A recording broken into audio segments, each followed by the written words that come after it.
Chemistry class now. Bab Panjo, physical states of matter. Sabak Bio, hisso Bio, properties of gases.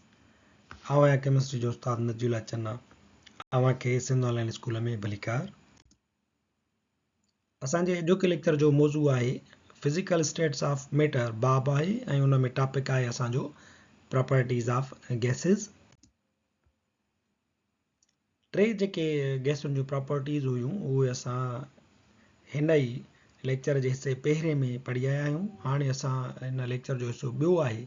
जंहिंमें चौथी ख़ासियत खां अॻिते वधंदासीं चौथी ख़ासियत आहे compressibility The capacity of something to be flattened or reduced in size by pressure is called compressibility. कंहिं बि शइ ते प्रेशर जे ज़रिए उनखे फैलाइजे या उनखे सुकड़ाइजे त असीं इन ख़ासियत खे कंप्रेसिबिलिटी चवंदा आहियूं यानी जेकॾहिं कंहिं बि शइ ते प्रेशर ॾियूं था मिसाल जे तौर ते रबड़ आहे उनखे प्रेशर ॾेई करे असां ड्रुगो था कयूं त फ्लैटन थिए थो पर असां उनखे जेकॾहिं वरी प्रेशर अप्लाई करे ऐं उनखे रिड्यूस करण जी कोशिशि कयूं त उनखे असीं कंप्रेसिबिलिटी चऊं था मिसाल जे तौर ते बलून आहे असांजे हथ में उन बलून खे जेतिरो असां वधीक प्रेशर ॾींदासीं हवा ॾींदासीं त उहो अञा वधीक साइज़ में वॾो थींदो फ्लैटन थींदो पर जेकॾहिं असां वरी उनखे ॿिन्ही हथनि जो ज़ोर ॾेई करे उनखे असां बलून खे सुकड़ायूं त उहो साइज़ में रिड्यूस थींदो इन ख़ासियत खे चइबो आहे compressibility The gases are highly compressible due to larger spaces between their molecules. गैसूं जेके आहिनि उहे हाईली कंप्रेसिबल हूंदियूं आहिनि छो त उन्हनि जे मालिक्यूलनि जे विच में तमामु वॾो स्पेस हूंदो आहे When gases are compressed,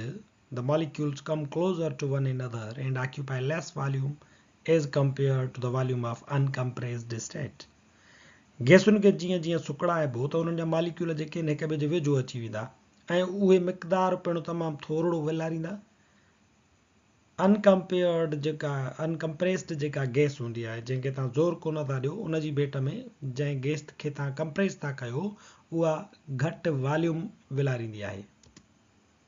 मिसाल जे तौर ते ही फिगर 5.5 असांजे किताब में ॾिनल आहे हाणे ॾिसो हिन ते प्रेशर घटि आहे असां हिन खे जेॾीमहिल जो मथां ज़ोर ॾींदासीं त हिन गैस जे मालिक्यूलनि ते प्रेशर वधीक पवंदो हाणे ॾिसो जंहिं गैस जे सैंपल ते असां वधीक प्रेशर ॾिनो आहे त उहो गैस जा मालिक्यूल घटि मिक़दार था विलारनि घटि जॻह था विलारनि पर जंहिं ते प्रेशर घटि आहे उहे गैस जा मालिक्यूल वधीक जॻह था विलारनि हाणे हिननि मालिक्यूलनि जे विच में ॾिसो त तमामु घणो स्पेस आहे तंहिंजे करे छा थींदो हिन ते जीअं असां प्रेशर अप्लाई कंदासीं त इहे मालिक्यूल जेके आहिनि छोड़ा थींदा छो त हिननि जे विच में हूअं ई स्पेस मौजूदु हुयो त उन्हनि खे असां जेतिरो मथां ज़ोर ॾींदासीं उहे हिक ॿिए जे वेझो हलंदा वेंदा अञा वधीक ज़ोर ॾींदासीं त इहो अञा घटि मिक़दार जेको आहे हिननि जो थी वेंदो इहे घटि जॻह विलारींदा नंबर 5 ख़ासियत आहे mobility the ability to move freely is known as mobility आज़ादीअ सां चुरपुर करण खे असां मोबिलिटी चऊं था as the gas molecules are in continuous motion they can move fast due to high kinetic energy जीअं त असांखे इहो मालूम आहे त गैस मालिक्यूल जेके आहिनि उहे मुसलसिल हिकिड़ी चुरपुर में हूंदा आहिनि हाई काइनेटिक एनर्जी हुजण जे सबबु उहे तमामु तकड़ी हरकत कंदा आहिनि the molecules move freely in the empty space ख़ाली जॻह में इहे मालिक्यूल जेके आहिनि आसानी सां हेॾां होॾां चुरपुर कंदा रहनि था this mobility is responsible to produce a homogeneous mixture of gases in मोबिलिटीअ जे करे ई गैसुनि जे अंदरि छा थींदो आहे त उहे होमोजीनियस मिक्सचर में तब्दील थी वेंदियूं आहिनि मिसाल जे तौर ते जीअं असां डिफ्यूजन जो मिसाल ॾिनो हुयोसीं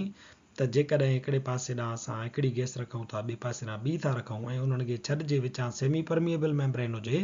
त इहे गैस जा मालिक्यूल चुरपुर कंदा ऐं ॿिए पासे ॾांहुं जेॾीमहिल जो तव्हां ॾिसंदव त उहो गैस जा जेके मालिक्यूल आहिनि उन्हनि जी होमोजीनियस मिक्सचर हूंदी हिकिड़े पासे ॾे हिकिड़ा ॿिए पासे ॾे ॿिया कोन हूंदा उहे ॿई बराबरी तौर ते यकसान तौर ते पूरे कंटेनर में फैलियल हूंदा इहो थिए थो मोबिलिटीअ जे करे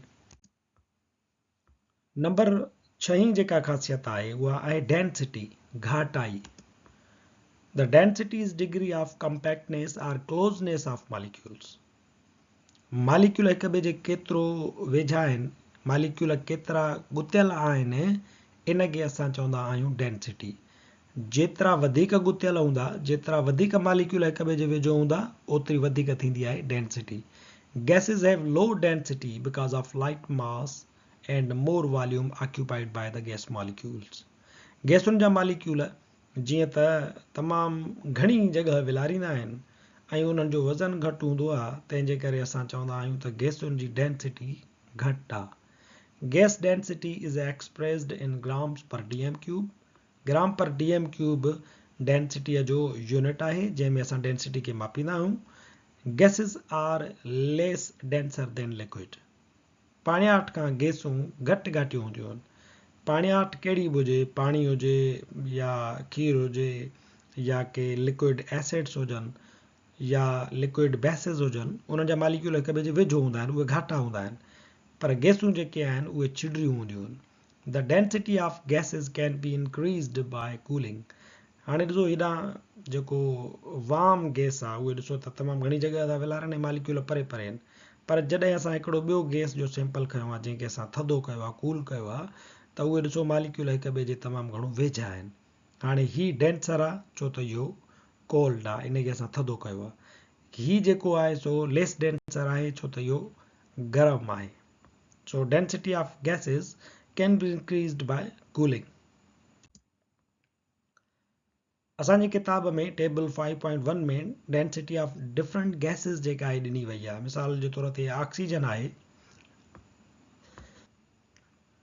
ऑक्सीजन जी डेंसिटी आहे 1.407